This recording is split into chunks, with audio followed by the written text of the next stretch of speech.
আসসালামু আলাইকুম ভিউয়ার্স, কেমন আছেন সবাই? নতুন আরেকটি রেসিপি নিয়ে চলে আসলাম আপনাদের সামনে। আজকে আপনাদের জন্য তৈরি করব গাজর আর সুজি দিয়ে ইয়াম্মি অনেক মজাদার একটা হালুয়া রেসিপি। তো দেখতেই পাচ্ছেন কতটা সুন্দর আর খেতে যে কতটা টেস্টি, সেটা না তৈরি করে না খাওয়া পর্যন্ত বুঝবেন না। তো কথা না বাড়িয়ে চলুন মূল রেসিপিতে চলে যাই। এখানে আমি গাজর নিয়ে নিয়েছি প্রায় বড় 5টার মতো। তো এই গাজরগুলো আমি খুব সুন্দর করে কেটে নিয়েছি পাতলা করে, যেহেতু এটাকে সেদ্ধ করব আমি। সেদ্ধ করার পর এটাকে আমি ব্লেন্ড করে নেব। তো পানিটা এমনভাবে দিতে হবে গাজরে, যাতে গাজরটা সিদ্ধ হয়ে পানিটা টেনে যায়। তো এই তো আমার গাজরটা সিদ্ধ করে ফেলেছি আমি অলরেডি, পানিটা একদম শুকিয়ে নিয়েছি। তো এখন এটাকে আমি ব্লেন্ড করে নেব ব্লেন্ডারে। তো গাজরটা আমি ব্লেন্ডারে খুব সুন্দর করে ব্লেন্ড করে নিয়েছি। এমনভাবে ব্লেন্ড করতে হবে যাতে কোনো লাম্পস না থাকে। তো এখন আমি 1/3 কাপ পরিমাণ সুজি নিয়ে নিয়েছি। সুজিটা আমি একটা প্যানে দিয়ে দিয়েছি। এখন এটাকে আমি হালকা আঁচে ভেজে নেব। তো সুজিটা ভাজার সময় খেয়াল রাখতে হবে যেন এটা পুড়ে না যায় বা খুব লালচে না হয়ে যায় ভাজার সময়, তাহলে এটা হালুয়াতে ব্যবহার করলে খেতে ভালো লাগবে না, তিতা লাগবে।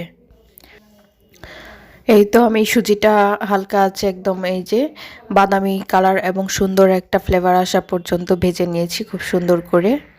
তো আমি এখন নামিয়ে নেব সুজিটা। তো আমি সুজিটা নামিয়ে রেখেছি এক সাইড করে।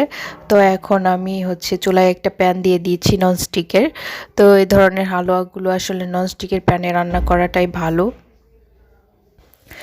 এতে করে আসলে পুড়ে যাওয়ার বা লেগে যাওয়ার কোনো ভয় থাকে না। তো আমি এখন 2 টেবিল চামচ ঘি দিয়ে দেব। তো শুধু এই হালুয়াতে না, যে কোনো ধরনের হালুয়াতে আপনারা চেষ্টা করবেন শুধু তেল ইউজ না করার, কারণ শুধু তেল ইউজ করলে এর টেস্টটা একদমই ভালো আসে না। তো সবসময় আপনারা চেষ্টা করবেন যে কোনো টাইপের হালুয়াতে ঘিটা ইউজ করার, এতে খুব সুন্দর একটা স্মেল অ্যাড হয় এবং খেতেও অনেক টেস্টি হয়। তো আমি চুলায় ঘি দিয়ে দিয়েছি, এখন ঘিটা গরম হওয়া পর্যন্ত অপেক্ষা করব। তারপর আমি এখানে গাজরগুলো দিয়ে দেব। তো এই তো আমি গাজরটা দিয়ে দিচ্ছি চুলায়, এবং ততক্ষণ পর্যন্ত এটাকে আমি নাড়তে থাকবো যতক্ষণ পর্যন্ত এটার যে পানিটা সেটা শুষে না যায়। এই তো আমি হালুয়াটা প্রায় 10 মিনিটের মতো নেড়ে এটার যে এক্সট্রা পানিটা ছিল সেটা অনেকটা শুকিয়ে নিয়ে এসেছি। এখন আমি গরম মশলা দিয়ে দিচ্ছি, এতে তেজপাতা দুটো দারচিনি আর 2-3টি এলাচ দিয়ে দিয়েছি, এটা শুধু ফ্লেভারের জন্য। পরে আমি এটা উঠিয়ে নেব। তো দেওয়ার পর আমি আবারও নেড়ে নিচ্ছি খুব ভালো করে, আঁচটা মিডিয়ামে রাখতে হবে। তো এখন আমি সুজিটা অ্যাড করে নেব। তো সুজিটা অ্যাড করার পর আমি গাজরের সাথে সুজিটাকে খুব ভালো করে মিশিয়ে নেব। তো আমি গাজরের সাথে সুজিটাকে খুব ভালো করে মিশিয়ে নিয়েছি, এটা অনেকটাই টেনে এসেছে। এখন সুজিটা সেদ্ধ হওয়ার জন্য আমি 1/3 কাপ পরিমাণ দুধ ইউজ করব এখানে। আমি এটা গরুর দুধ ইউজ করছি, আপনারা চাইলে লিকুইড দুধ যে কোনো দুধ ইউজ করতে পারেন।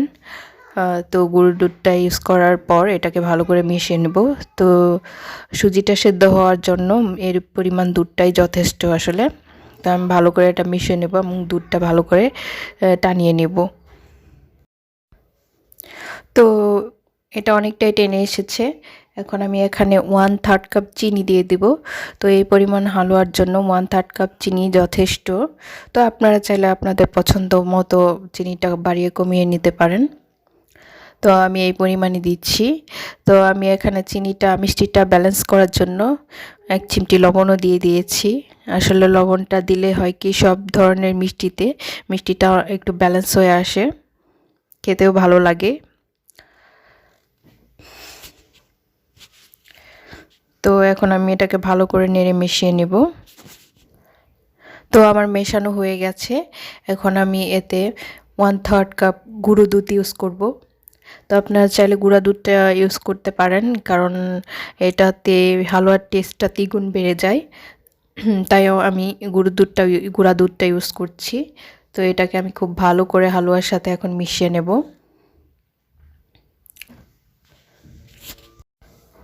তো আমার গুঁড়া দুধটা মেশানো হয়ে গেছে। এখন আমি অল্প কিছু বাদাম কুচি অ্যাড করে দিলাম এতে।